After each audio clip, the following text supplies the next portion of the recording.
ओम शांति। आज 15 फरवरी 2025 की साकार मुरली। आज बाबा ने कहा, मीठे बच्चे, बाप तुम्हें दैवी धर्म और श्रेष्ठ कर्म सिखलाते हैं, इसलिए तुमसे कोई भी आसुरी कर्म नहीं होने चाहिए। बुद्धि बहुत शुद्ध चाहिए। प्रश्न, देवाभिमान में आने से पहला पाप कौन सा होता है? उत्तर, अगर देहाभिमान है तो बाप की याद के बजाय देहधारी की याद आएगी। कुदृष्टि जाती रहेगी, खराब ख्यालात आएंगे। यह बहुत बड़ा पाप है। समझना चाहिए माया वार कर रही है, फौरन सावधान हो जाना चाहिए। ओम शांति। रूहानी बाप रूहानी बच्चों को समझा रहे हैं। रूहानी बाप आए कहाँ से हैं? रूहानी दुनिया से, जिसको निर्वाण धाम अथवा शांति धाम भी कहते हैं। यह तो है गीता की बात। तुमसे पूछते हैं यह ज्ञान कहाँ से आया? बोलो, यह तो वही गीता का ज्ञान है। गीता का पाठ चल रहा है और बाप पढ़ाते हैं। भगवानुवाच है ना, और भगवान तो एक ही है। वह है शांति का सागर। रहते हुए शांति धाम में, जहाँ हम भी रहते हैं। बाप समझाते हैं कि यह पति दुनिया, पाप आत्माओं की तमो प्रधान दुनिया। तुम भी जानते हो बरोबर, हम आत्माएं इस समय तमो प्रधान हैं। 84 का चक्र खाकर शतो प्रधान से अब तमो प्रधान में आए हैं। यह पुरानी अथवा कलयुगी दुनिया है ना। यह नाम सभी इस समय के हैं। पुरानी दुनिया के बाद फिर नई दुनिया होती है। भारतवासी यह भी जानते हैं कि महाभारत लड़ाई भी तब लगी थी जबकि दुनिया बदल रही थी। तभी बाप ने आकर राजयोग सिखलाया था। सिर्फ भूल क्या हुई है? एक तो कल्प की आयु भूल गए हैं और गीता के भगवान को भी भूले हैं। श्री कृष्ण को तो गॉड फादर कह नहीं सकते। आत्मा कहती है गॉड फादर, तो निराकार हो गया। निराकार बाप आत्माओं को कहते हैं कि मुझे याद करो, मैं ही पतित पावन हूँ। मुझे बुलाते भी हैं, हे पतित पावन। श्री कृष्ण तो देहधारी है ना, मुझे तो कोई शरीर है नहीं। मैं निराकार हूँ, मनुष्यों का बाप नहीं, आत्माओं का बाप हूँ। यह तो पक्का कर लेना चाहिए। घड़ी घड़ी हम आत्माएं इस बाप से वर्षा लेती है। अभी 84 जन्म पूरे हुए हैं। बाप आया है, बाबा बाबा ही करते रहना है। बाबा को बहुत याद करना है। सारा कल्प जिस्मानी बाप को याद किया। अभी बाप आए हैं और मनुष्य सृष्टि से सब आत्माओं को वापस ले जाते हैं, क्योंकि रावण राज्य में मनुष्यों की दुर्गति हो गई है। इसलिए अब बाप को याद करना है। यह भी मनुष्य कोई समझते नहीं कि अभी रावण राज्य है। रावण का अर्थ ही नहीं समझते। बस एक रस्म हो गई है दशहरा मनाने की। तुम कोई अर्थ थोड़ी समझते थे, अभी समझ मिली है औरों को समझ देने के लिए। अगर औरों को नहीं समझा सकते हो तो गोया खुद नहीं समझे हो। बाप में सृष्टि चक्र का ज्ञान है।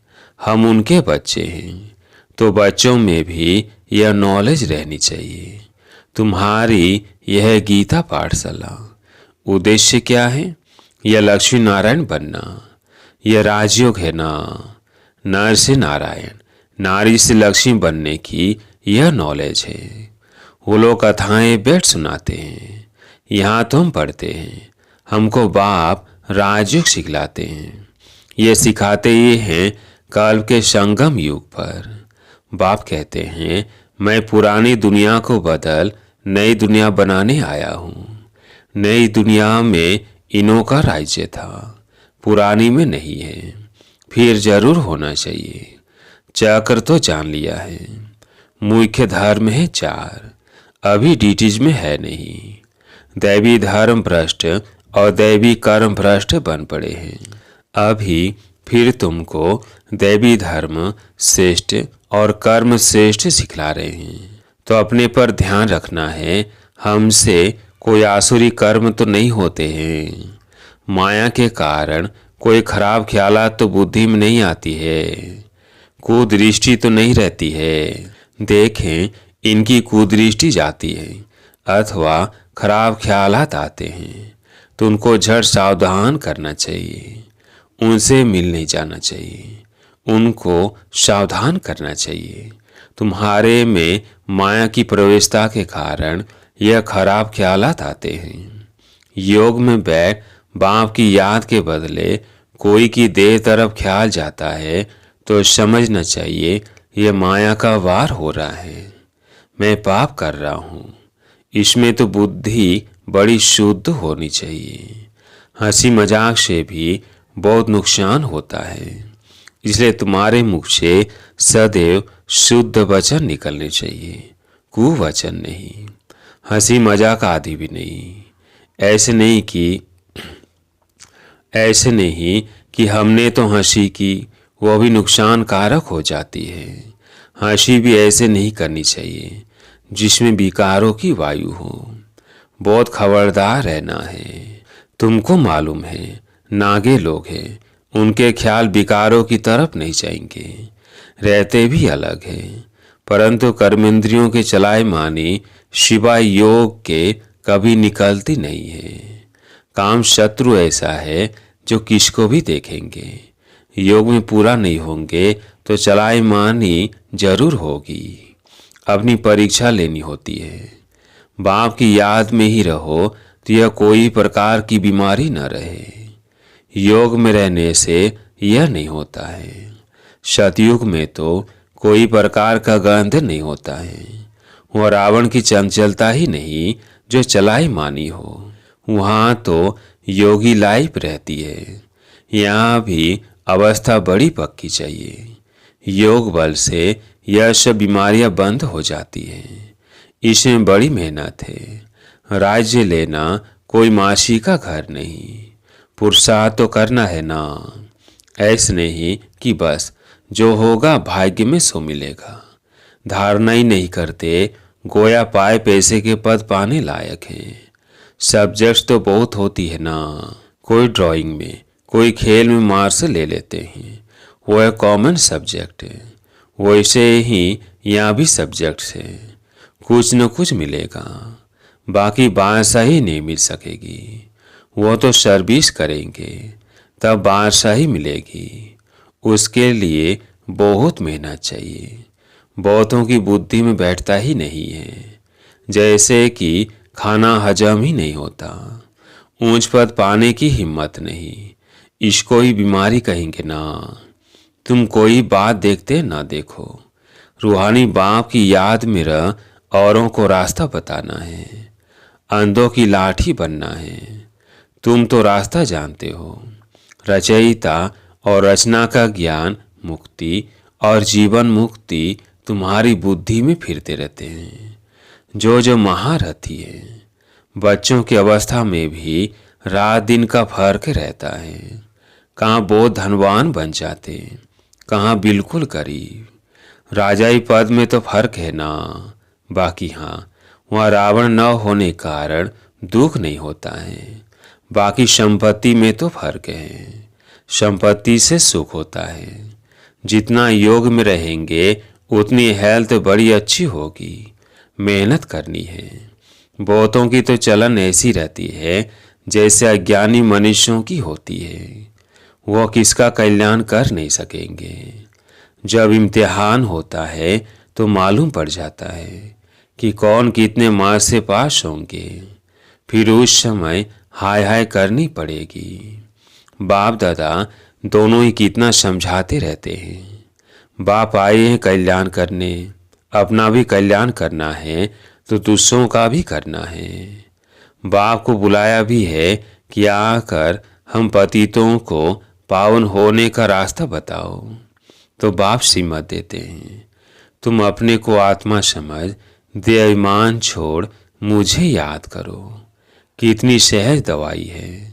बोलो, हम सिर्फ एक भगवान बाप को मानते हैं। वह कहते हैं मुझे बुलाते हो कि आकर पतितों को पावन बनाओ, तो मुझे आना पड़ता है। ब्रह्मा से तुमको कुछ भी मिलता नहीं है। वह तो दाता है, बाबा भी नहीं। बाबा से तो वर्षा मिलता है, ब्रह्मा से थोड़ी वर्षा मिलता है। निराकार बाप इन द्वारा एडाप्ट कर हम आत्माओं को पढ़ाते हैं, इनको भी पढ़ाते हैं। ब्रह्मा से तो कुछ भी मिलने का नहीं है, वर्षा बाप से ही मिलता है। इन द्वारा देने वाला एक है, उनकी ही महिमा है। वही सर्व का सदगति दाता है। यह तो पूज्य से फिर पुजारी बनते हैं। सतयुग में थे, फिर 84 जन्म भोग अपतित बने हैं, फिर पूज्य पावन बन रहे हैं। हम बाप द्वारा सुनते हैं, कोई मनुष्य नहीं सुनते। मनुष्यों का है ही भक्ति मार्ग, यह रूहानी ज्ञान मार्ग। ज्ञान सिर्फ एक ज्ञान सागर के पास ही है, बाकी ये शास्त्र आदि सब भक्ति के हैं। शास्त्र आदि पढ़ना यह सब भक्ति मार्ग है। ज्ञान सागर तो एक ही बाप है। हम ज्ञान नदियाँ ज्ञान सागर से निकली हैं, बाकी वो है पानी का सागर और नदियाँ। बच्चों को यह सब बातें ध्यान में रहनी चाहिए। अंतर्मुख हो बुद्धि चलानी चाहिए अपने आप को सुधारने के लिए। अंतर्मुख हो अपनी जांच करो। अगर मुख से कोई कुवचन निकले या कुदृष्टि जाए तो अपने को फटकारना चाहिए। हमारे मुख से कुवचन क्यों निकले, हमारी कुदृष्टि क्यों गई, अपने को चमाट भी मारनी चाहिए। घड़ी घड़ी सावधान करना चाहिए, तभी ऊंच पद पा सकेंगे। मुख से कटु वचन न निकले। बाप को तो सब प्रकार की शिक्षाएं देनी होती है। किसको पागल कहना यह भी कुवचन है। मनुष्य तो जिसके लिए भी जो आता है वो कहते रहते हैं, जानते कुछ भी नहीं कि हम किसकी महिमा गाते हैं। महिमा तो करनी चाहिए एक ही पतित पावन बाप की, और तो कोई है नहीं। ब्रह्मा विष्णु शंकर को भी पतित पावन नहीं कहा जाता है। यह तो किसको पावन नहीं बनाते हैं। पति से पावन बनाने वाला एक ही बाप है। पावन सृष्टि है ही नहीं दुनिया, वह तो अभी है नहीं। प्योरिटी है ही स्वर्ग में, पवित्रता का सागर भी है। यह तो है ही रावण राज्य। बच्चों को अभी आत्माभिमानी बनने की बहुत मेहनत करनी चाहिए। मुख से कोई ही पत्थर व कुवचन नहीं निकलना चाहिए। बहुत प्यार से चलना है। कुदृष्टि भी बड़ा नुकसान कर देती है। बड़ी मेहनत चाहिए। आत्माभिमान है अविनाशी अभिमान, देह तो विनाशी है। आत्मा को कोई भी नहीं जानते हैं। आत्मा का भी बाप तो जरूर कोई होगा ना। कहते भी हैं सब भाई भाई है, फिर सब में परमात्मा बाप विराजमान कैसे हो सकता है? सही बाप कैसे हो सकते हैं? इतना भी अकल नहीं है। सबका बाप तो एक ही है, उनसे ही वर्षा मिलता है। उसका नाम है शिव। शिवरात्रि भी मनाते हैं। रुद्र रात्रि व श्री कृष्ण रात्रि नहीं कहते। मनुष्य तो कुछ भी नहीं समझते हैं।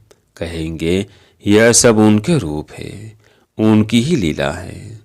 तुम अभी समझते हो बेहद के बाप से तो बेहद का वर्षा मिलता है। तो उस बाप की श्रीमत पर चलना है। बाप कहते हैं मुझे याद करो। लेबर्स को भी शिक्षा देनी चाहिए, दोनों का भी कुछ कल्याण हो जाए। परंतु खुद ही याद नहीं कर सकते तो औरों को क्या याद दिलाएंगे? रावण एकदम पतित बना देते हैं, फिर बाप आकर परिस्तानी बनाते हैं। वंडर है ना, कोई की बुद्धि में यह बातें नहीं है।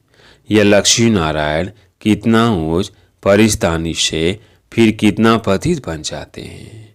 इसलिए ब्रह्मा का दिन ब्रह्मा की रात गाई हुई है। शिव के मंदिर में तुम बहुत सर्विस कर सकते हो।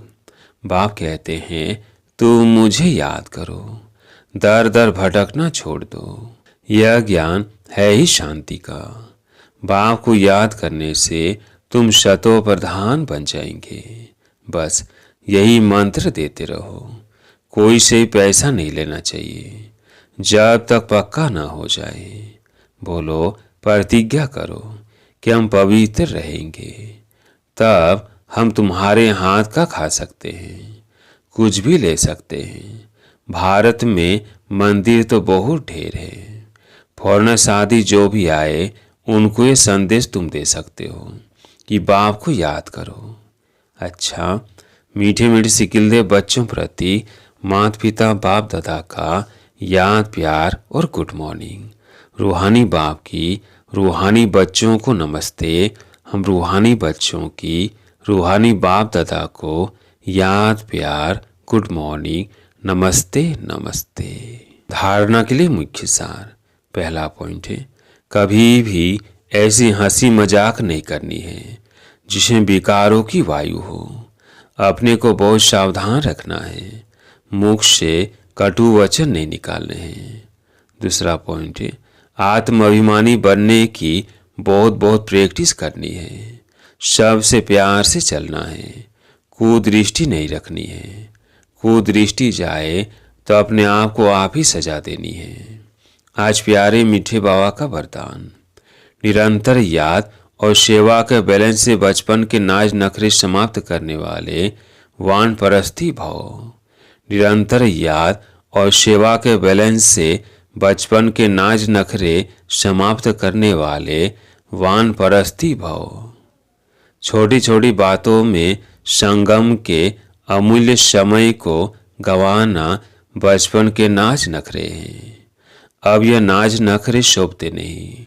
वानप्रस्थ में सिर्फ एक ही कार्य रह जाता है, बाप की याद और सेवा। इसके सिवाय और कोई भी याद ना आए। उठो तो भी याद और सेवा, सो तो भी याद और सेवा। निरंतर यह बैलेंस से बना रहे। त्रिकालदर्शी बनकर बचपन की बातें व बचपन के संस्कारों को समाप्ति समारोह मनाओ, तब कहेंगे वानप्रस्थी। स्लोगन, सर्व प्राप्तियों से संपन्न आत्मा की निशानी है संतुष्टता। संतुष्ट रहो और संतुष्ट करो। आज का व्यक्ति सारा, एकांत प्रिय बनो। एकता और एकाग्रता को अपनाओ। एकांत एक तो स्थूल होती है, दूसरी सूक्ष्म भी होती है।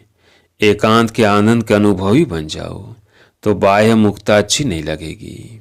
अव्यक्त स्थिति को बढ़ाने के लिए एकांत में रुचि रखनी है। एकता के साथ एकांत प्रिय बनना है। अच्छा, ओम शांति।